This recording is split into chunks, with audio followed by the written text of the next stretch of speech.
grand journal du soir sur Europe 1, Mathieu Béliard. Bonsoir Sonia Mabrouk. Bonsoir Mathieu, bonsoir à tous. Votre invité est secrétaire général délégué des Républicains, Guillaume Larrivé, qui est aussi député de Lyon. Interview au moment où les grandes manœuvres ont démarré à droite. Bonsoir Guillaume Larrivé. Bonsoir. On va bien sûr parler de la droite, mais d'abord la France. Avec ses chiffres, notre pays progresse en termes d'investissement étranger en se hissant à la 2e place devant l'Allemagne. Est-ce à dire que les réformes du gouvernement vont dans le bon sens ?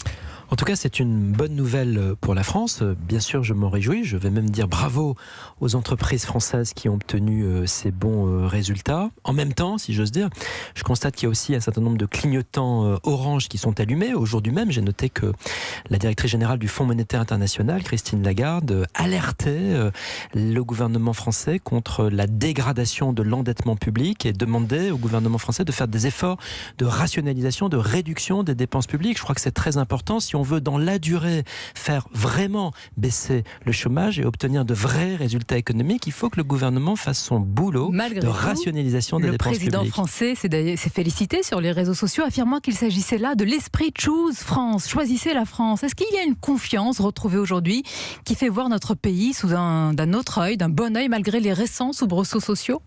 Vous savez, lorsqu'il y a des bonnes nouvelles pour l'économie française, j'ai pas de mal à m'en réjouir. Encore une fois, cette nouvelle sur les investissements étrangers, c'est plutôt une bonne nouvelle pour la France. Même si vous y voyez des nuances. Mais je crois qu'il y a quand même encore une marge de progression considérable. Je le vois notamment dans le territoire que je connais le mieux, le territoire de Bourgogne. On a aussi des entreprises en souffrance. Et le travail d'adaptation, de transformation de l'économie française pour avoir plus de compétitivité, pour créer plus d'emplois durables, il reste encore à faire, beaucoup. Alors il reste beaucoup à faire, surtout à droite en ce moment. Certains disent qu'il y a des convulsions, la droite est morte. Vive la droite, mais laquelle ? Non, oui.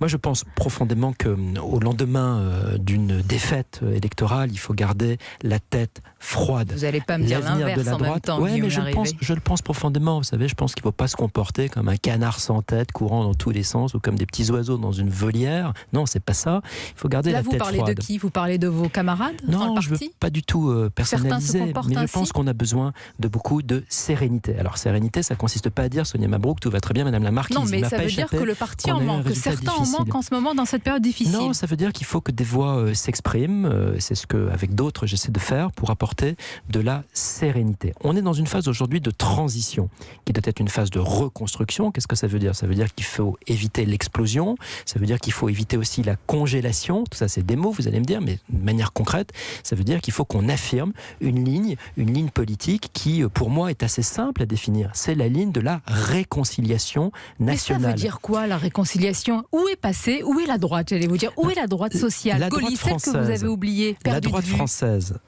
Autrefois, c'était le général de Gaulle et ce qu'André Malraux appelait le métro à 18h. Ça a été Jacques Chirac, 1995. Ça a été Nicolas Sarkozy qui voulait réconcilier la France du oui et la France du non. C'était une sorte de rassemblement de toutes les bonnes volontés dans tous les territoires de France, dans toutes les générations. Je pense que notre mission, à nous, la droite d'aujourd'hui et de demain, c'est de retrouver ce chemin français, un chemin qui fera que la France sera non plus défigurée, déchiquetée comme elle l'est aujourd'hui, mais en effet rassemblée. Parce que Sonia Mabrouk, lorsqu'on regarde la carte électorale d'il y a 10 jours, qu'est-ce qu'on constate ? Vous allez me dire qu'une partie des Français n'a pas voté, évidemment, ni pour Emmanuel Macron, ni Marine Le Pen. Mais attendez, c'est une évidence qui est quand même importante à souligner. Quand vous avez tant de 8 jours Français après, vous sur cherchez 10, encore à minimiser cette défaite. Je ne minimise pas du tout, Sonia Mabrouk, l'ampleur de la défaite électorale sur cette élection européenne. Elle existe. Mais je constate quand même la réalité. La réalité, c'est que vous avez aujourd'hui 8 Français sur 10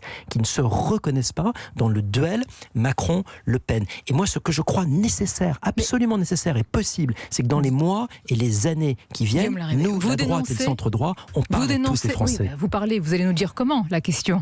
Vous dénoncez ce duel Marine Le Pen, Emmanuel Macron comme un duel mortifère qui vous aurait miné. Mais ce duel, ce sont les électeurs, ce sont les citoyens qui l'ont voulu et installé aux européennes. Ils l'ont installé en mai 2017 lors de la présidentielle et ils l'ont confirmé à ce stade lors des élections européennes. Absolument. Alors maintenant, la question, c'est de savoir si on se résigne, auquel cas on va faire un autre métier.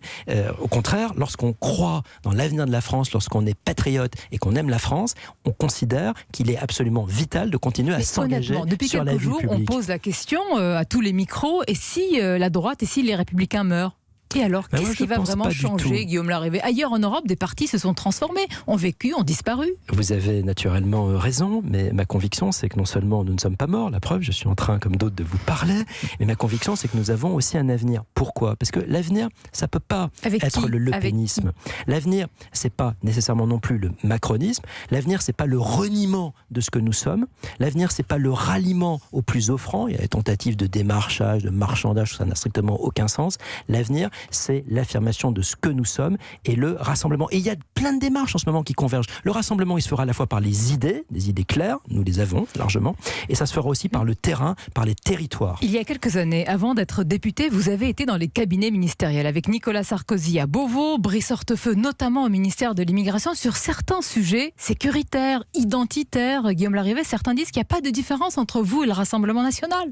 Je crois que Et ce n'est pas tabou de le dire. Je crois que c'est faux, tout simplement. J'ai une approche qui n'est pas celle du Rassemblement national sur bien des sujets, qui fait qu'il n'est pas question du tout de s'engager dans je ne sais quel marchandage. Prenons un exemple, un sujet sensible, je vous le cite, celui des djihadistes français condamnés à mort. Le Rassemblement national y est favorable. À droite, Christian Estrosi a affirmé ce matin que la peine de mort est un acte de barbarie, y compris pour les djihadistes. De qui vous sentez-vous le plus proche? Mais je me sens le plus proche de ce que j'ai moi-même déclaré, sans avoir à écouter la déclaration de Pierre-Paul Oujac ce matin. Ce matin, sur notre antenne, j'ai déclaré ce que je pense, c'est-à-dire que, en effet, des djihadistes qui ont fait le choix de quitter la communauté nationale en prenant les armes contre la France, au fond, contre les valeurs de la France, en rejoignant une organisation terroriste, eh bien, je considère qu'ils ont quitté eux-mêmes la communauté nationale et que par conséquent... Donc, de fait, vous voyez, sur un sujet sur important, ce sujet vous êtes précis, plus proche je suis parfaitement du en accord, Rassemblement par national exemple, avec Manuel Valls, qui, quand il était Christian Premier Estrosi, ministre, oui. avait exactement la même position. Je pense que c'est une position... Je vous parle de ceux qui sont encore sur la scène politique française. Oui, mais Manuel Valls est une personnalité vivante pour laquelle j'ai une certaine estime, d'ailleurs, même si son parcours désormais est plus à Barcelone qu'en France. Mais voilà, sur ce sujet-là, la position que je défends, c'est une position profondément républicaine. Une certaine gauche, celle de Clémenceau, comme la droite gaulliste, peuvent parfaitement se retrouver. Sur cela, ça peut peut-être surprendre un peu. Mais vraiment, qui sont les références? J'ai dit que vous avez travaillé avec Nicolas Sarkozy. Son nombre plane encore. Quel rôle vous lui voyez? Nicolas Sarkozy appartient au présent de la droite française. Au présent. Il n'est pas et un à l'avenir acteur, ou pas? Il n'est pas un acteur politique naturellement. Est-ce que vous direct, le conjuguez mais à il l'avenir? est évidemment une référence.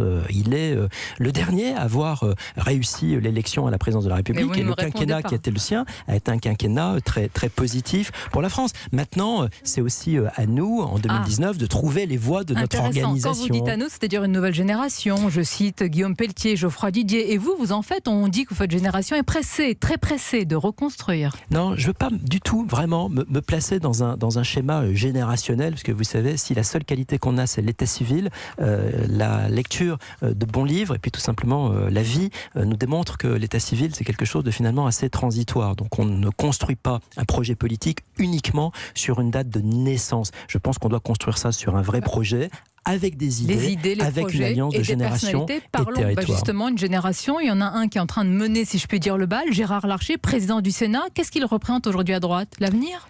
Gérard Larcher, c'est d'abord le président du Sénat, c'est-à-dire le premier des élus des territoires de France. C'est sa fonction institutionnelle et il le fait avec beaucoup de talent. Et d'ailleurs, j'aurai le plaisir dans quelques jours, le 24 juin, de le recevoir dans mon département de Lyon pour une grande rencontre avec les élus, avec les maires. Il est une force territoriale et je pense qu'on a beaucoup à apprendre d'un certain nombre d'actions qui sont engagées dans les territoires. Est-ce qu'il est l'avenir? Est-ce qu'il incarne l'avenir? Il est un acteur majeur de la scène publique aujourd'hui en France, Sonia Mabrouk. Et il ne faut pas qu'on regarde de haut, je sais que vous ne le faites pas, mais il ne faut pas qu'on regarde de haut ce qui se passe dans les territoires de France. Dans nos régions, dans nos départements, dans nos communes, on a des vraies équipes qui préparent au quotidien l'avenir pour les Français. Et je crois que Gérard Larcher, comme d'autres, je pense naturellement à François Barouin, le président de l'Association des maires de France, ce sont évidemment des éléments cité tout le monde. utiles. Donc on peut arriver à la fin de l'interview. Non, mais j'ai plutôt envie d'être un des traits d'union, une voie d'apaisement, de sérénité, qui participera vraiment à la reconstruction. Et les idées, pour ça, on a des Guillaume Larrivé, merci d'avoir été notre invité ce soir sur Europe 1. Merci Sonia, il est 19h20.